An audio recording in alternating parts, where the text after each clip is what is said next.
Boyfriend হয়, আপনি আচ্ছা যখন আচ্ছা হাজবেন্ড শোনো, মানে তোমার wife তোমার husband যদি বলতে শোনো আমি বলতেছি, তোমার যদি এতই ভালো লাগে আমার হাজবেন্ডকে, আমার ইউজ করা মালকে, তাহলে তুমি শোনো এক কাজ করো, তুমিও চলে আসো, দুজনে একসঙ্গে থাকবো, কেমন?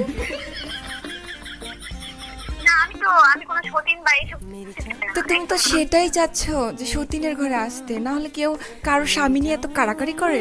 তুমি তো তাই দেখতেছি। এটা একদম না, না লাইন আপনি একটু বেশি করতেছেন এবার। বেশি আমি করতেছি না, অসভ্য কোথাকার, বেশি তো তুই করতেছিস। আমি বলতেছি এতক্ষণ থেকে, তোর কানে যাচ্ছে না? তুই কি কানে কম শুনিস নাকি? তোর কানে প্রবলেম আছে। আপনি একটু বেশি কথা বলতেছেন, এখন তো আমার ভালো লাগতেছে না। ওকে আমাকে ঠকাইছে।